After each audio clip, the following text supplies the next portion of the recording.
Find a solution to your problems. Don't depend on other people to change you. Don't depend on other people to evolve you.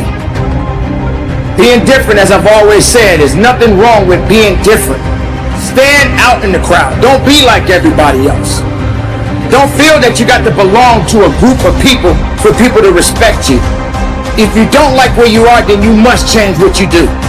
But not just change, start evolving. Evolve into something that's unique. Become something great. Believe in yourself. And understand that it takes work. And it takes an idea. You have to understand that there's going to be some sacrifices that you must make.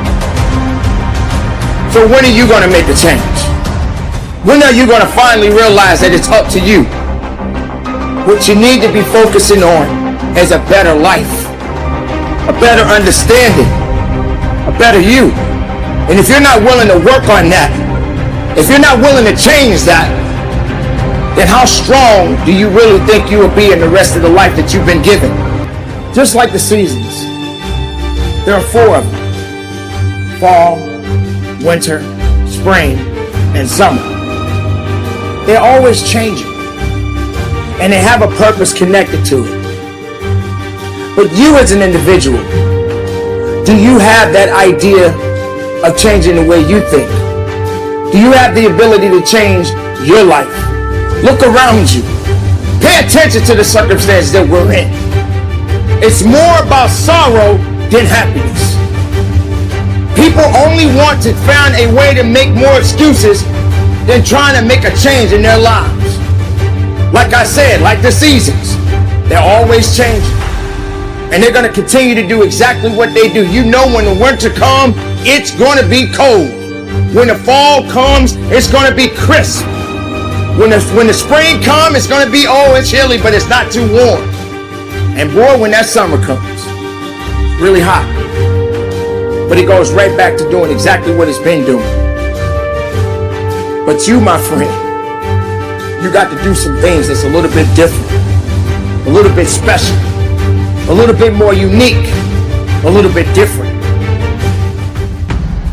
And stop feeling sorry for yourself. You got everything you need inside of you right now. Continue to make the most of your life and hold on to it with everything you got, because it belongs to you. The time is now. Make the most of your life. Be productive in your life. Stand strong in your life. I used to tell my guys all the time, I said, man, it's a big difference between somebody that works hard and a hard worker. I said, if you're somebody that works hard, you get what you want. You might be great. I said, you're somebody that works hard, if Corona don't show up, like, you might kill it, you might crush it. If you're somebody that works hard, if they tell you what you want to hear and give you a certain level of validation, like, you might operate in excellence if you're somebody that works hard. I said, but brother, a hard worker, you can take it to the bank. I said, regardless of the situation, regardless of the circumstance, regardless of the challenge, they're wired a certain way and they show up and operate a certain way because they're being driven by something totally different. They got a certain level of integrity and character that's attached to their work level. Got a certain level of, I got to do this because it's depending upon the people that saw something in me and invested in me when I couldn't see it in myself. And so I got to hold true to that. Like, they got a certain level of staying power. Right? And so I got an injury September 9th, 2006, right? And I was telling people, it hit me not in terms of the specifics of the situation, because I would never compare it to Corona. But the way it showed up in my life, it showed up very similar to the pandemic, right? The way it showed up, right? The way my life changed, the way one day I was on top of the world and I woke up the next day and the world was on top of me and my life changed forever and it never went back to being the same. I'm not the best at anything. I'm not gifted. I'm just driven. I'm a guy that came from nothing. Anybody's capable of doing shit like this. Anybody. And I sat in that tub. She put the water on me. She called my mom up. My mom was dating a doctor at the time. The doctor said, you need to get him to a hospital now. She came back in. All I want to do is call Chris Costner on the phone and register your bowel water so I can get it. So she said, I'm taking it to the doctor. I said, no, let me sit here and enjoy this pain. She said, what are you talking about?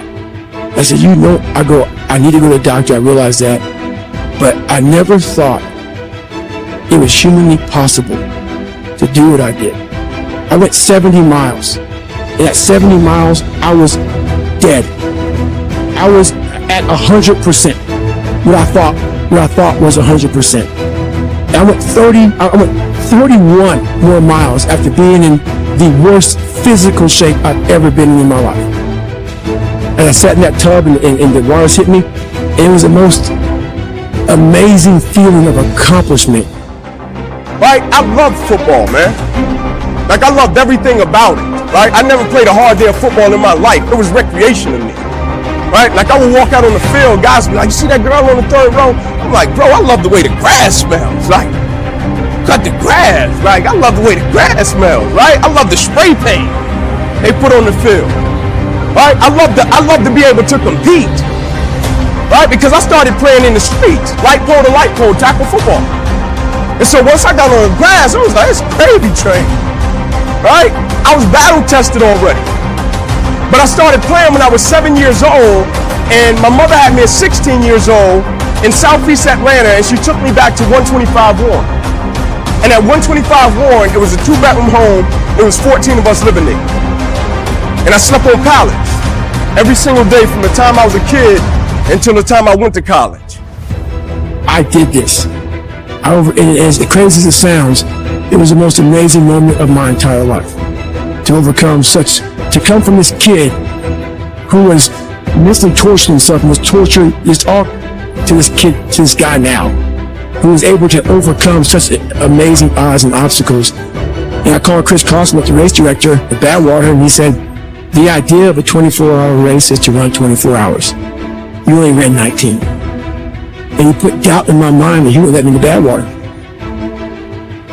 2 weeks later, roughly, December 5th, was this marathon that we all signed up for. I couldn't walk. I could not walk. I ran 100 miles before I ran a marathon. 10 days or 2 weeks after this 100 mile in one race I did, this marathon, December 5th in Las Vegas. That gun went off 2005. 14 days after, I broke myself off and I qualified for the Boston Marathon. I ran 3:08.